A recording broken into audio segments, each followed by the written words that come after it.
we will go ahead and kick it off if everyone's okay with that.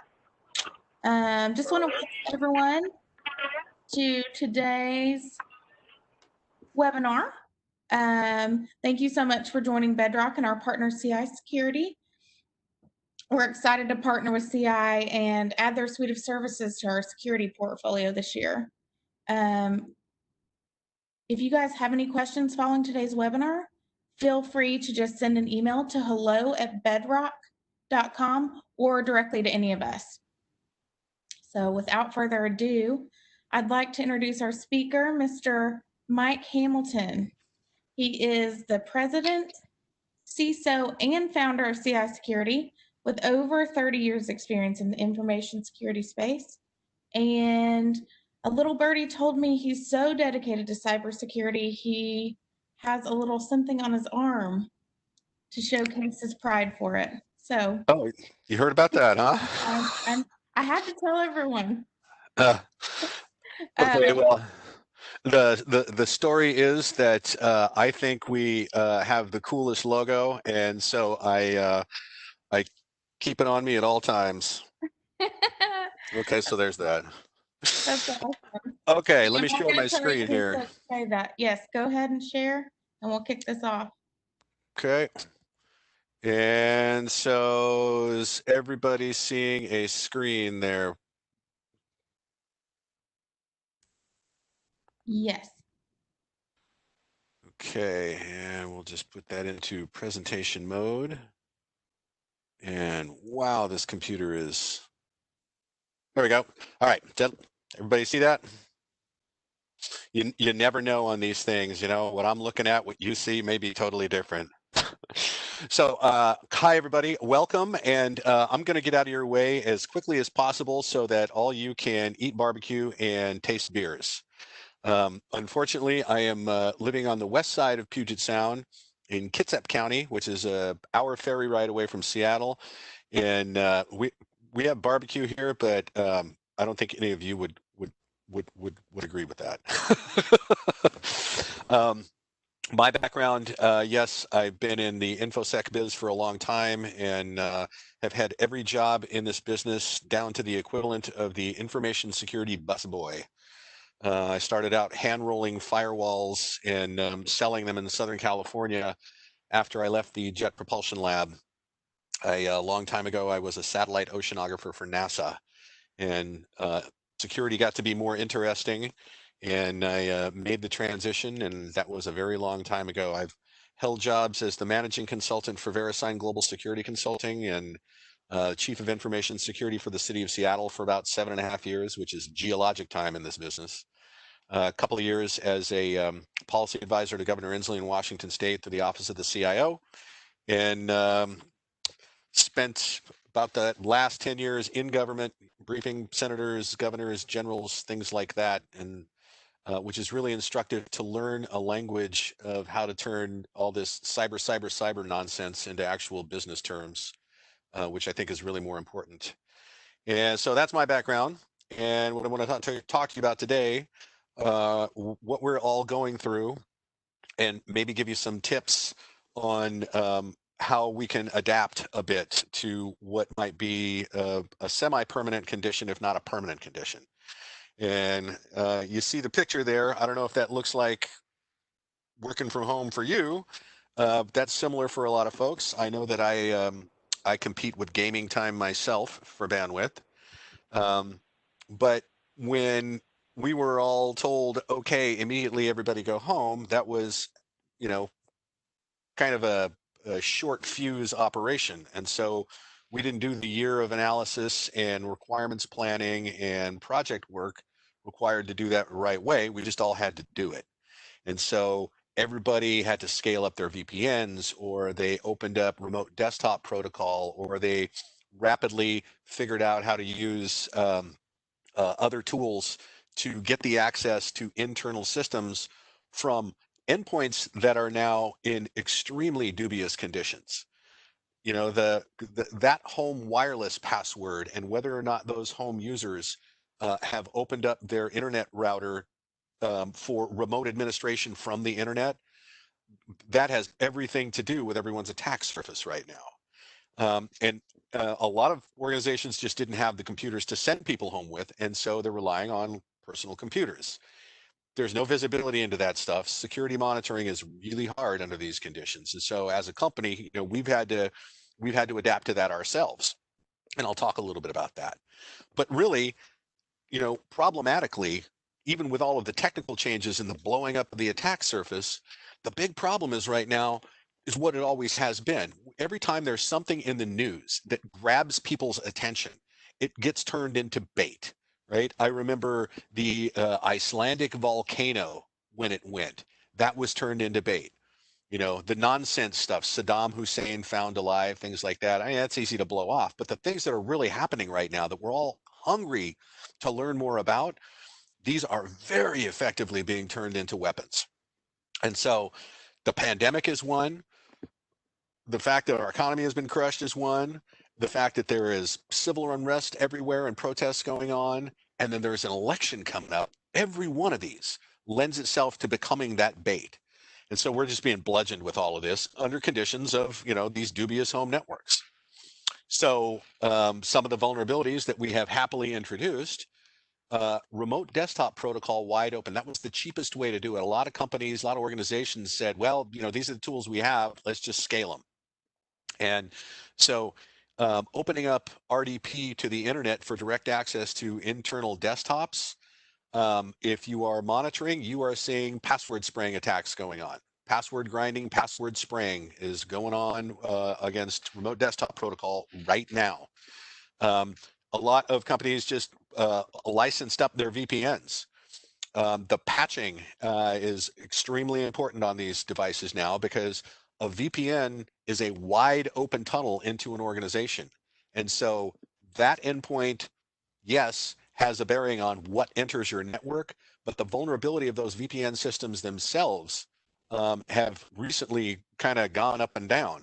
Fortinet, Cisco, what was another? Citrix had some vulnerabilities, and those are all remote access tools. And as soon as those vulnerabilities were announced, they were weapon, right? They sent out the patches, but the bad guys get on top of that right away and turn those into exploits so that anybody that's not really good about patching those internet-facing remote access systems, they're getting whacked.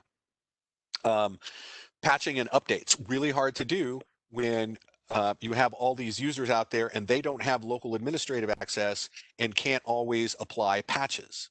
So how are we going to do that, right? Well, that means, a help desk might have to use a remote access tool and come into those computers and do that. And that's a big process. It's the endpoint has become much more important than the network in terms of visibility into what's going on. So your choice of an endpoint and how you have potentially bolted that onto good monitoring, that is exceedingly important right now because that's the only visibility you have. People are not sitting in a building with a single egress point where you can put some telemetry to watch the comings and goings from the internet, right? All the source of badness is on the internet. And, along with all these, I would say, technical problems, the users are just distracted all the damn time from all of these things that they want to know about, many of which they are getting from social media. And, I'll land on this later on, but if your folks are at home working on a computer that has a wide open VPN tunnel into your organization and they're Facebooking during the day, you're asking for problems. You are absolutely asking for problems. And so, we'll come back and land on, some policy that I think it's time for all of us to consider. Okay, the tactics. Yes, we have vulnerabilities, the tactics, the TTPs. Ransomware as a service is terrifying. And I'll tell you a story about that in a second, but we are seeing this more and more, especially this double extortion method that's being used. Your data get exfiltrated and your network gets locked up. And they say, if you don't pay the ransom, everything we stole is going public. And some of it is even auctioned off anyway. The one in particular was the law firm that had a whole lot of celebrity legal documentation, and they auctioned all that stuff off. I don't know how many buyers there were for Madonna's contract, but and yes, when they get in, they don't immediately pull the trigger. They look around to find the good stuff, and that takes some amount of time. So, monitoring a network to see the signal that your preventive controls have failed, but there is an asset in your network that's doing suspicious things like looking for SMB shares, scanning the network for SMB shares, or grinding passwords, right? We're seeing a whole lot of password fails. It's all coming from one place. Well, they're trying to crack an administrative password because you get domain administrator and it's done. One of the things they will absolutely do during that time is if they can find your backups, they're going to encrypt those as well. That right there means that your first call to the insurance company, which is probably part of your contract, means that it is going to be cheaper for the insurance company to pay the ransom than it is to rebuild your network from scratch, especially if your backups aren't available. And this continues to perpetuate the problem. And I'll say in all of this, the work from home users are being targeted. I'll tell you a story about this in a minute. They're being targeted very specifically to wait for network reentry. And we don't know if these are real organized criminals or if these are nation states that are just wanting to disrupt. And with an election coming up, those two things get fuzzier and fuzzier. One thing that's a piece of information I think is interesting in the health sector in particular, the analysis of the breach reports for the first half of 2020 as compared to the last half of 2019, there has been a significant drop in the number of reports to Health and Human Services, as well as the number of records that are claimed to have been stolen. And this drop, I think, is super interesting because there's a number of ways that you can interpret this.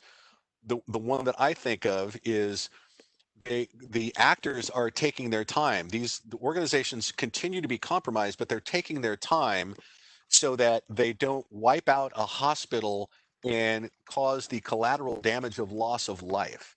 And so I think once we start to come out where hospitals are not being so impacted as they are in certain states right now, I think the gloves are going to come off. And I think in the second half of this year, the health sector in particular is really hurt. And so here's just a little bit about ransomware. This interesting diagram from Krebs on Security. Brian Krebs is a great security reporter, and this is his analysis of the average ransomware payouts per strain. And you'll see the ones that are in yellow there. Those are the ones that you can buy with a credit card. And there are networks of compromised computers all over the world. You can specify what type of network you want to lock up. And in some cases, you can even specify a customer. You can a victim. You can specify the victim. Why this is super important coming up, and I don't know if there's any public sector folks on, but counties handle elections. It's not cities, it's not states, it's counties. Counties as a local government are incredibly poorly protected. They absolutely have no access to professional resources. It's extremely hard to budget for security until there's a driving event.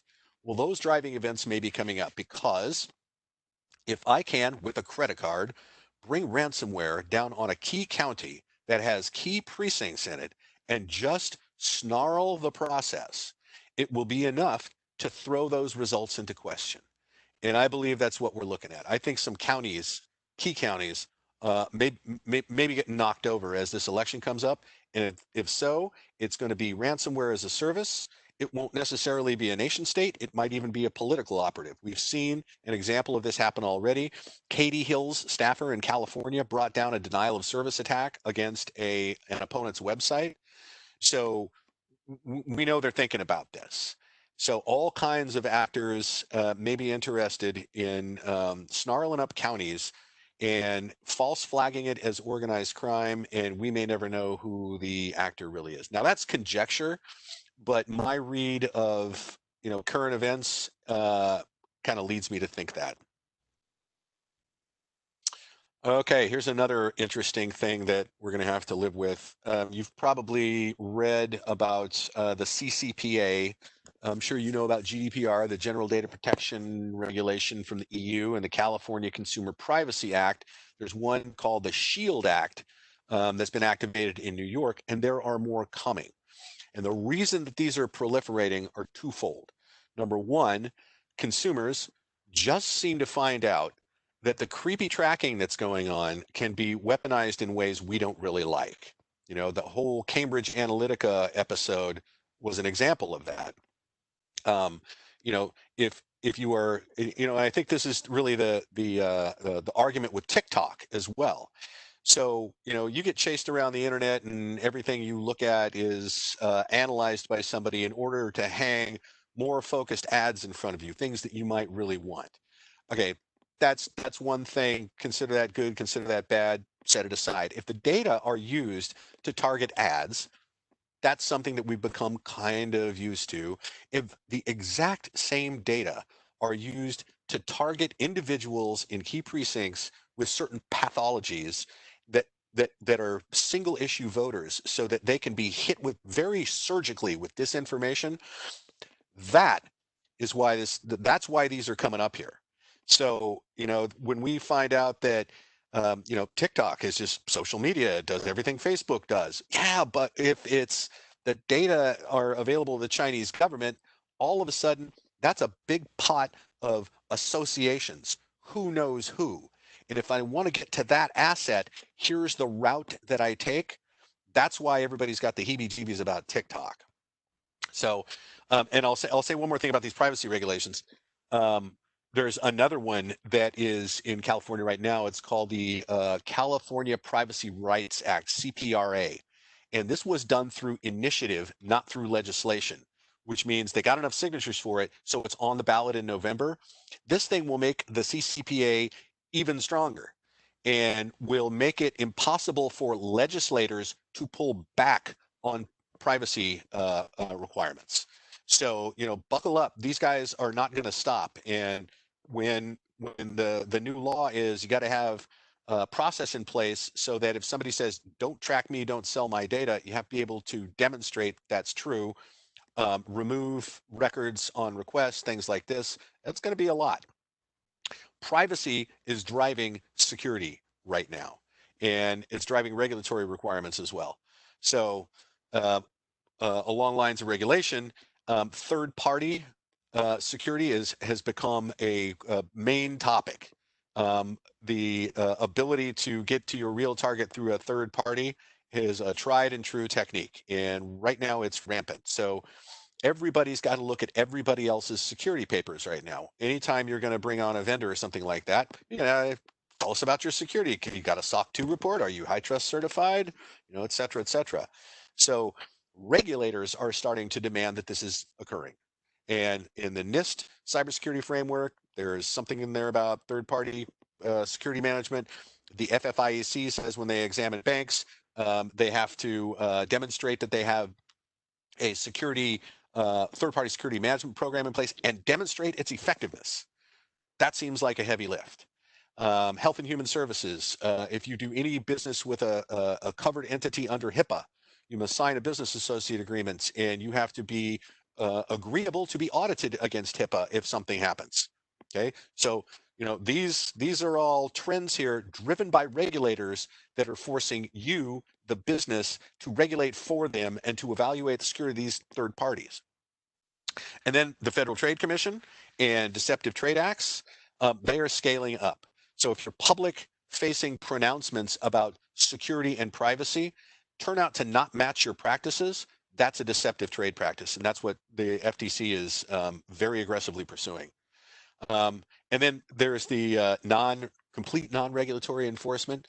Shareholders are starting to sue boards of directors and executive suites because they did not properly resource security. There was an event and there was a big drop in shareholder value or potentially a drop in the valuation price of a company that was under consideration for acquisition.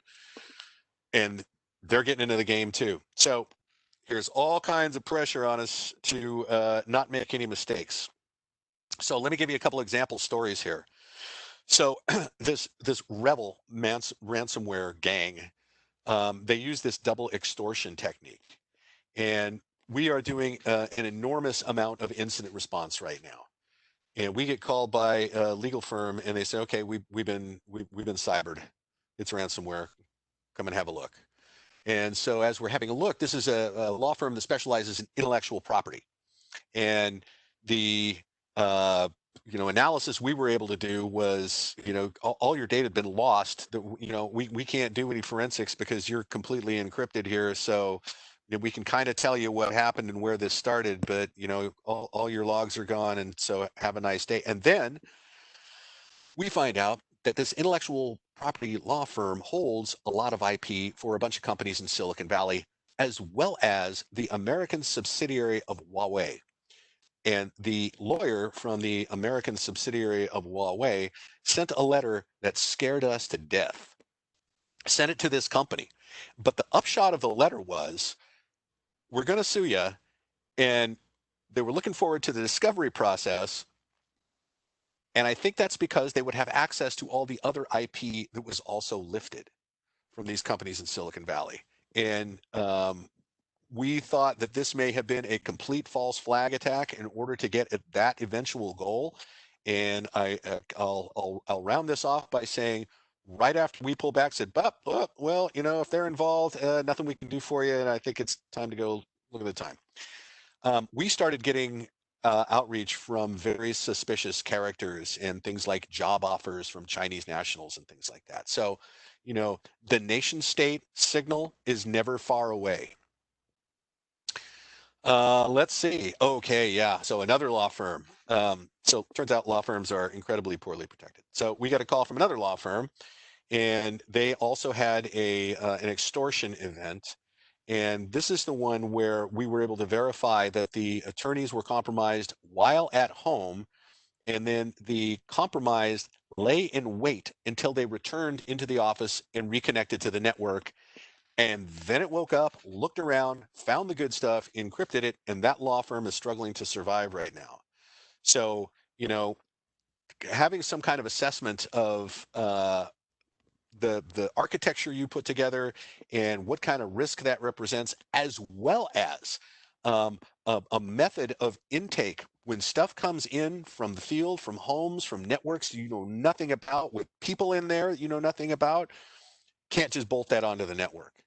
And so we have a guide that I actually wrote with some other folks, with Jennifer Clark at Costco, and I worked on a guide that is a risk-based intake method.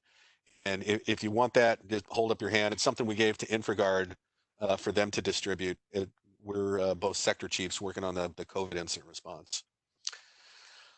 Let's see. Oh, yeah. Okay, so the third party bit of this, one of our customers was always being bludgeoned with these gigantic requests for detailed information, et cetera, et cetera.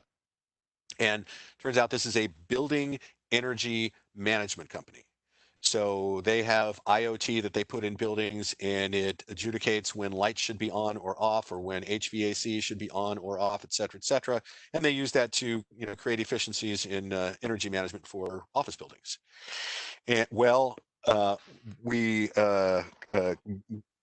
got an unsolicited testimonial from them saying, the full-time 24/7 365 monitoring that we do as SOC as a service completely streamlined their ability to report to their business partners that they have not only adequate preventive controls in place, but this extra eyes on 24/7 365 to manage impact, right? So your preventive controls manage the likelihood of a bad event. Monitoring, detection, investigation, response, and recovery will manage the impact. So malware on a workstation is going to be a thing. It's going to get past preventive controls. Somebody will give away a password. Somebody will get into the network. Somebody will drop something. That can end up in the help desk cleaning up a workstation. That can end up in the FBI calling to tell you that your customer data is for sale online. And you get to choose which one of those is the impact you can live with by investing in monitoring, detection, and response. So that's, just real nice thing from this company saying, hey, having you guys watch us just makes it real easy to talk to our customers and talk security. And let's see. Oh yes, the mergers and acquisitions. This was an interesting story too, especially in the health sector, because this is something you never do in the health sector.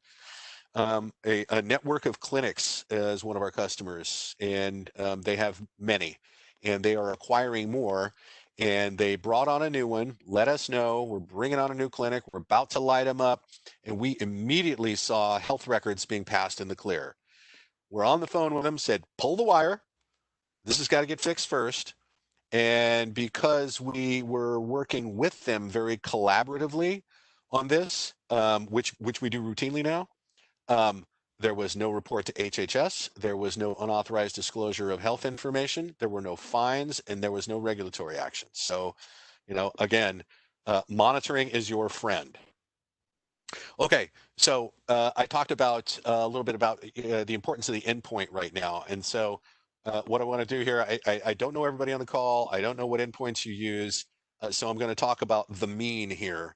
Microsoft Windows Defender is a fully featured endpoint agent. And it is in Gartner's up and to the right in their Magic Quadrant. And everybody has it because it comes with, your Microsoft license. Well, when you are monitoring a distributed workforce, there is a way to bolt on Defender to Microsoft's Advanced Threat Protection and be able to pull events out with their Graph API interface and put that into a place where you can get at it and evaluate events. In Microsoft's cloud applications like O365, Azure, things like that, they have something called MCAS, Microsoft Cloud Application Security, which is also a logging stream, which is very flexible. And in fact, you can connect that to some of your SaaS applications and get Salesforce events, for example, in this MCAS logging stream. And those are very good ways for this really remote workforce using the tools you probably already have to get a lot of mileage out of that and be able to get better visibility of those endpoints. If you are an AWS customer, CloudTrail, CloudWatch, and GuardDuty are 3 logging and alerting facilities that are native to AWS. And if you integrate with those, you get tremendous visibility into your VPCs and clouds. These are all great stuff. So yeah, there's work to do because we're not sitting in a building anymore with everybody's traffic passing a single point. Now we're all over the place. So here's a few ideas on how to adapt. There's some implications here. Monitoring people while they're at home means you monitor potentially everybody at that home, depending on how you do it. So there's privacy implications there. Okay, enough about that. I did want to say one more thing. I said I wanted to land on a couple of policy things that I think are worth considering right now. So one of those is this idea that credentials are under attack more than anything else right now. Everybody's trying to get people's passwords, whether that's through public password dumps and trying them elsewhere, or just guessing and grinding, or phishing and getting you to give me your credentials. What a lot of companies do, a lot of orgs do, is they'll hire a phishing firm, PhishMe, KnowBe4, right? It's incredibly expensive, and there's always a 5 to 8% recidivism rate. It never gets perfect. Only one person has to give up a password for very bad actors to get in your network and knock the thing down. So that 5 to 8%, that's not good enough. On the other hand, Microsoft and Google both say if you implement multi-factor authentication, you will drive 98 to 99% of the phishing problem off a cliff. That seems a much better investment. Secondarily, and this is more important, we all have this policy of de minimis use. Your employees can use company provided computers for their personal uses if it doesn't cost extra money, create a productivity problem, or cause a security event. I can prove it does all 3. Measurements I took in the city of Seattle were that 40% of the compromised assets in the network came from the use of personal email. Okay, so if you all implement a policy, personal use on a personal device, period, stop. Right? It's hard to technically enforce, but at least throw down the policy, because Facebook lives here, Gmail lives here. It does not live on the computer that has a wide open VPN tunnel into your network. So I'll leave you with those 2 things. Multi-factor authentication and a policy of rescinding de minimis use will take you farther than anything you could possibly buy and stick onto that network. So with that, I'll entertain questions if there are any.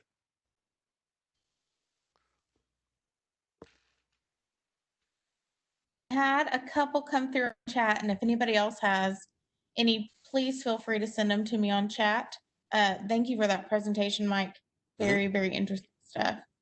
Let's start with this one. How do you prove ROI of cybersecurity? That's a really, really great question because it's a cost center. It doesn't make money for anybody's company, but that is changing right now. And when I was the managing consultant for VeriSign, I wrote a paper. This is about 15 years ago or longer, and it was called "Security as a Competitive Differentiator." Now, in a place we are today where everybody is asking for everybody else's security papers, that's one thing. But there's also the competitive procurement aspect of this. So right now, a lot of RFP language is show us your security papers. And so the extent to which you have a good message there and good papers to show, that can get you business. Okay. And a very clear example of that is something called the Cyber Maturity Model Certification that is coming out of the Department of Defense, right? So this is where everybody is concerned about everybody else's associations, 3 and 4 vendors down the line, because that's the chain to get to you, right? Well, the DoD says, okay, well, here's this CMMC model. And if you want to bid on the really big, juicy contracts, you've got to reach this level of maturity. So what they've done is they've scaled opportunities specifically to your level of cyber maturity. That is ROI. If we make this investment, we get that extra work. So while it's a hard thing to capture today, I believe that's changing, and I believe it's being driven by some of these great big federal procurement agencies that have so much money to spend that they can move the needle. They can make security a market force rather than a bolt-on after an acquisition. So great question. Love that question. Thank you so much. Does anybody else have anything to ask Mr. Hamilton before? You guys want to eat barbecue and drink beer is what you want to do.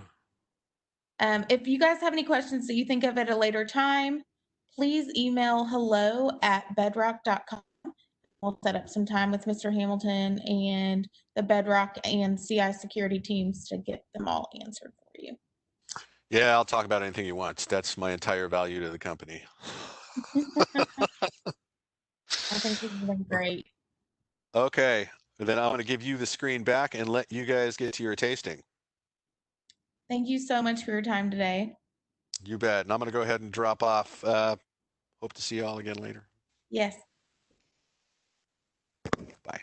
Okay, I'd like to introduce Miss Pam Howard, everyone who's going to be facilitating our tasting. So I hope everyone has their lasagna in the oven, brisket lasagna. I'm excited to try mine later, and got your beers cold. So without further ado, Miss Pam Howard.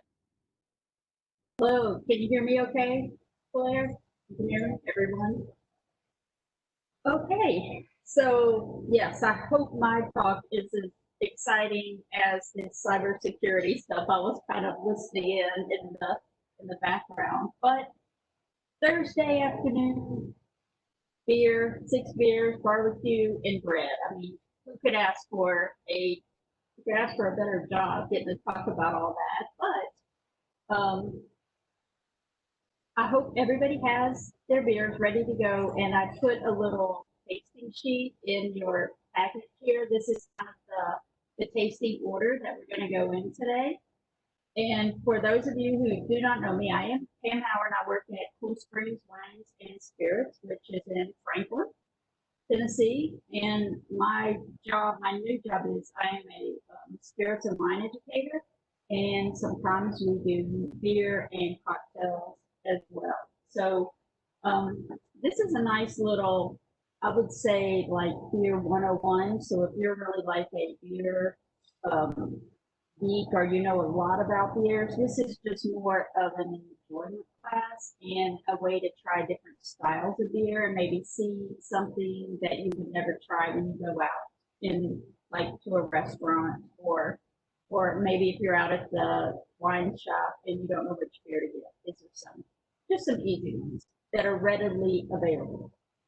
So the first beer that we started with is an amber ale, and I picked one from Nashville.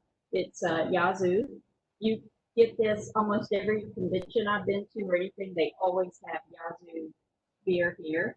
So you can take a glass. Some people like to chill their glass or get them cold. Just any glass is fine. And just pour a little bit in here in this beer. I went ahead and opened my bottles. I was really trying to get the stout to have a little bit of air in here, but that's why they're already open. But just pop the tops on these, and we're going to look at the color of this amber ale, or it's like a light lager beer. So girls from Nashville, this is a very, very nice color and a very nice smell. So the first thing I do whenever I'm going to taste new beer is I do give it a little swirl, like wine, and get a smell and try to figure out what is it that I'm smelling. And I think of honey right away, or something light and refreshing. And when it's hot outside, I know I'm going to enjoy this. So if you have some beer, just go ahead and give a little swirl and let's taste it and see what we think.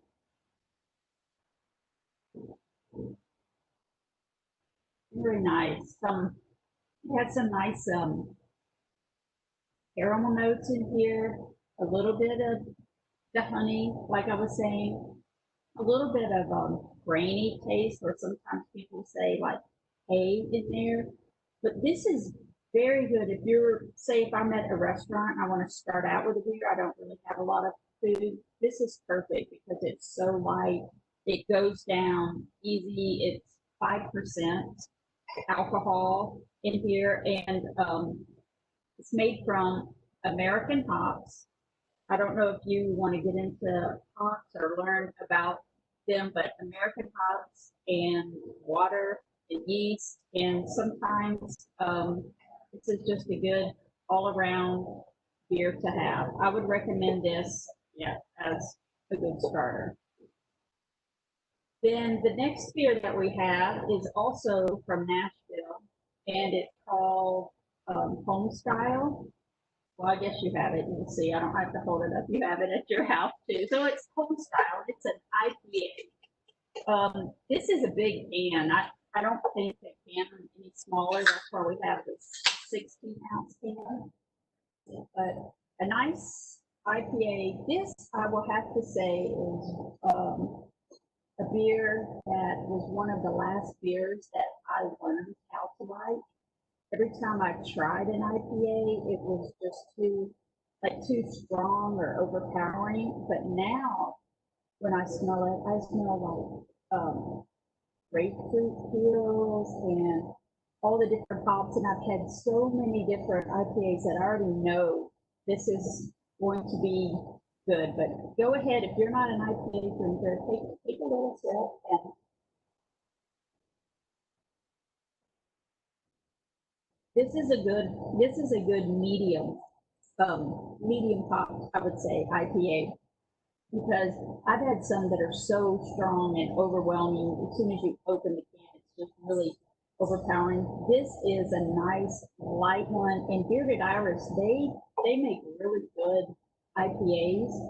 That's like almost all they make at their little brewery. You can take a tour down there and see it sometimes, and they'll explain everything to you. And also, they do have a feature that I like when their tap room's open. They'll give you a half pint, so you don't have to buy an entire pint of beer. You can just do a half pint. So IPAs were originally started in the UK, but then came to America, and these hops that you smell, they're called the Cascade hops. So if you see something made with Cascade hops, you kind of know this is the kind of the flavor to it. Bearded Iris, they use a lot of mosaic hops in their beers, and this comes in at about 6% alcohol. So I would say I would have this with food, though. It's a little bit hazy here, so I would want to have it with some food. And if anybody has any questions, I mean, you can ask or where we can save them to the end or so, but just trying to go through these and see what's out there here. So the Bearded Iris IPA. Okay. The next one that we have is a Sierra Nevada Pale Ale. Sierra Nevada is one of the first breweries in the United States, and it's one of the oldest breweries. And ale was one of the first beers in the U.S., but coincidentally, it's one beer that they haven't changed much. So it's been around like hundreds of years, and yet it still stays the same. They haven't tried to improve it or change it in any way. So Sierra Nevada Pale Ale, which isn't really pale, I mean, it's almost see-through. It's very nice color, very nice smell. It's very similar to the Gerst, but I smell a little more floral notes in here. So, and a little bit of honey and citrus. Okay, I'm going to give it a little bit of a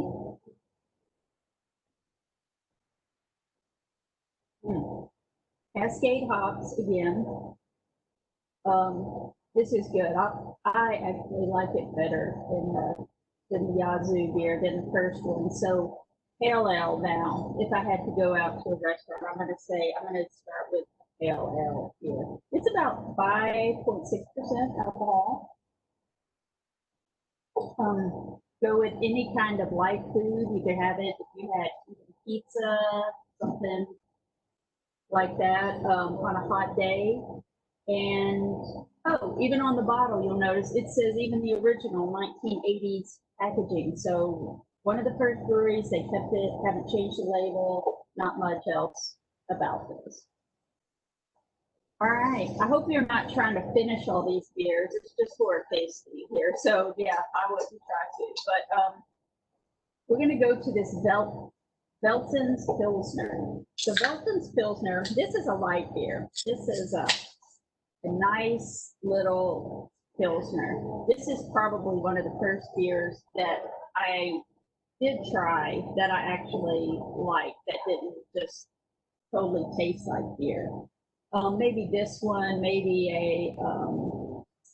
I guess a Stella's Light.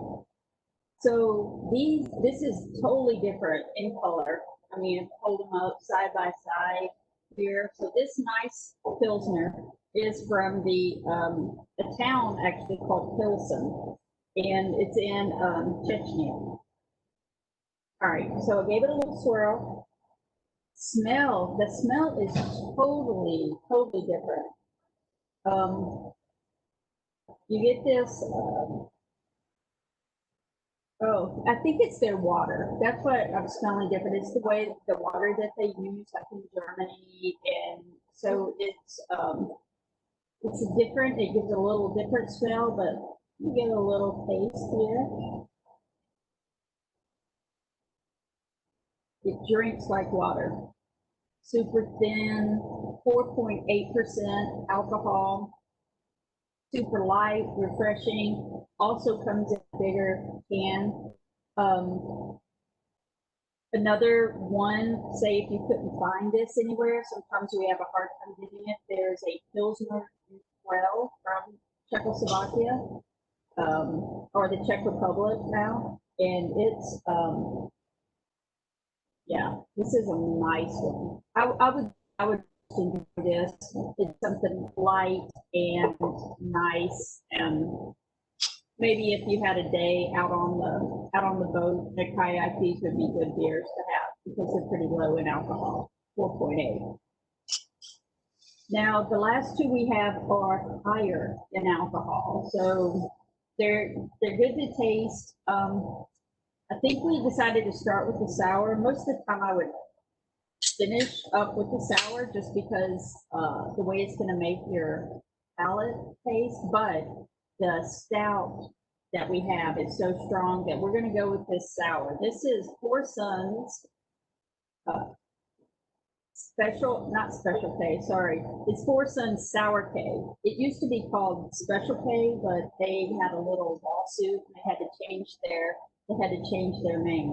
So it's just called Sour K now, because apparently there's a cereal, Special K, and you can't use it. But this is a sour blonde ale. So there are so many sours out there. This is just a good one to start with. It's not going to be overpowering. Because to make a sour beer, you try to use yeast and things that are sour, Brettanomyces and Lactobacillus. They are all used in the beer to make it have that kind of a funky taste. So this Sour K blonde ale, poured in here. I smell some fruit on here, like I tried to ferment this myself, so I'm gonna give it a little try.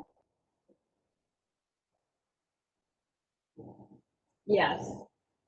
So black currant, you feel that tartness like right on the back of your tongue and your cheeks. Sometimes you can just, oh, but it's not too sour. Like I said, there are some more sour beers out there that you can buy in these, we call them bombers. They're like 750 milliliters. They taste so pungent, but this is delicious. Four Sons, they did a nice thing with this, and they make other things too. We have another one down there, key lime pie. Say if you didn't like black currants or raspberries, key lime is good too.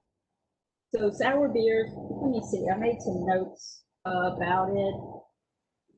It's from California, and then they actually put it in oak barrels, and it has a funky notes in black currants. So if you like sour beers, or you find that you do like this, Victory Sour Monkey makes one as well. That's really good. And also there's a company called Wild Sour. You can find the blueberries, the limes, the strawberries, anything like that there. Our last beer that we have is a North Coast Old Rasputin, and it's a Russian Imperial Stout. So this is more of a winter type beer. Like this is a beer that you want to pour when it's really cold outside, because it looks like coffee almost. It's like super dark, super thick, super heavy, and it has like some coffee notes in it. But like I said, if you had this in the wintertime, it is delicious. Nice.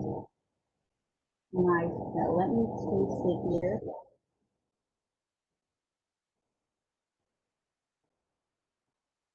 Okay, if you're a coffee lover, you will like this beer. This is a 9% ABV of beer. I say it's a porter or a stout.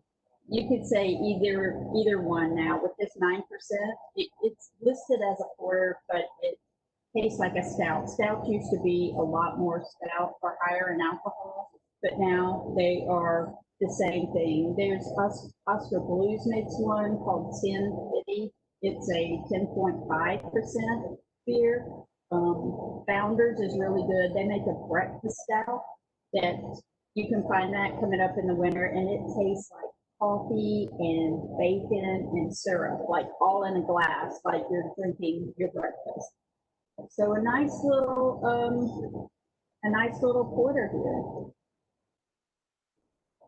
Now, any of these would go with your bread or your lasagna. Did anybody try the bread yet, or the lasagna? Take it out? No? Yeah.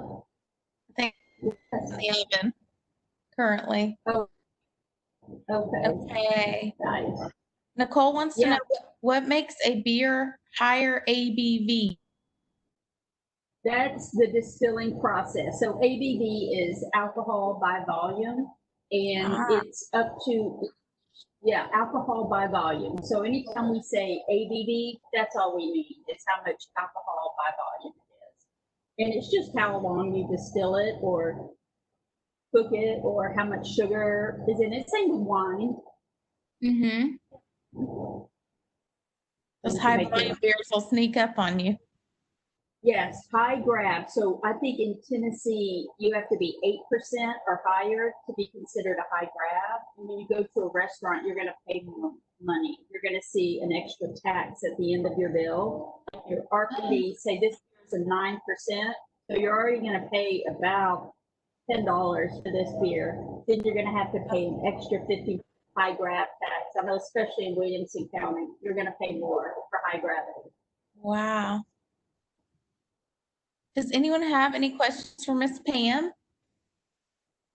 She literally knows everything there is to know about anything alcohol related. I also have the beer Bible. So I'm just learning too, but if you get a chance, this tells you everything about beer. You can look up individual beers or things. I was just looking, I've had this since 2015 because I had an old birthday.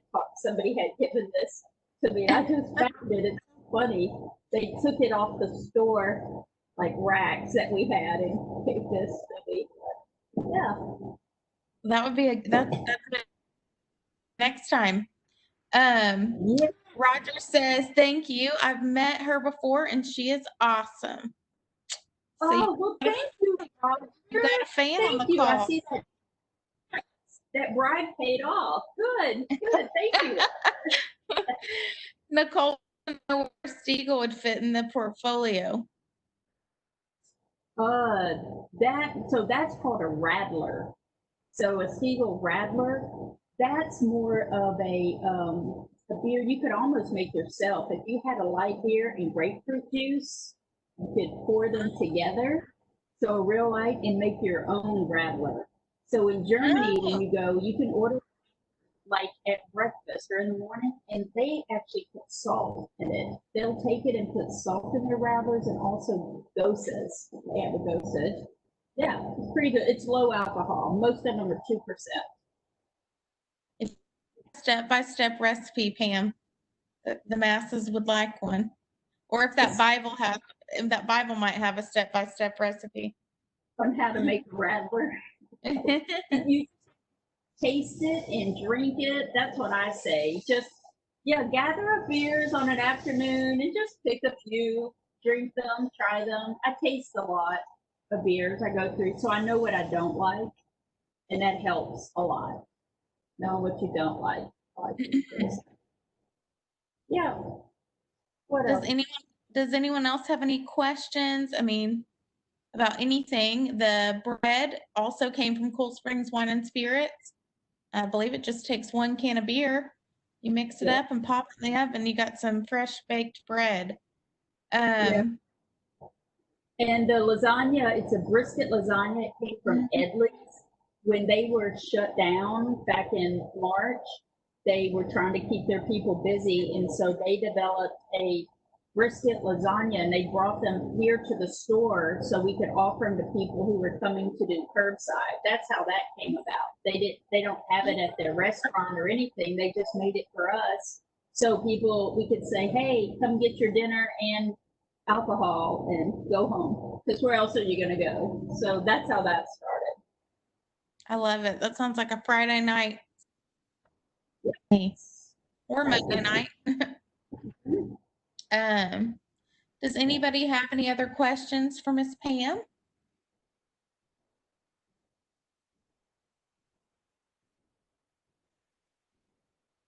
Okay, I think Nicole has baked her lasagna. She's going to show it to us real quick so you guys can see how it turns out. And there she is, Chef Nicole. She made the bread and the lasagna. Wow. And the bread's good. All she did was just dump that 1 can in there, right? Oh, awesome. So easy. Well, so easy. 1 can of beer. They cook for the same amount of time. Throw them in at 350 and you're done. It's delish. Have to try it. I'm so excited. Everyone, please let us know. Please let us know what you think. If anyone we'd love to snap a picture for Cool Springs Wine and Spirits and for Bedrock. So if you wouldn't mind to turn on your camera and just do a quick cheers with us. If you don't want to, feel free to drop as well. It's it's totally up to you. But otherwise, thank you all so much for your time. And we hope to see you guys soon at the next event. Cheers, everyone. Cheers. Thank you all so much. I'm going to snap one more. Hi, Amy. Oh. Okay, one more. Cheers. Okay. Y'all, thank you guys so much for everything. And we'll be following up. If y'all need anything at all, don't hesitate to reach out. Send any questions to hello@bedroc.com, and you'll be seeing Miss Pam again. I think we're going to hire her full time. Yep, let me know. I'm here. Guys, have a great day. Bye. Thank you, Pam. Bye, Nicole. Bye, Blair. Bye. Bye.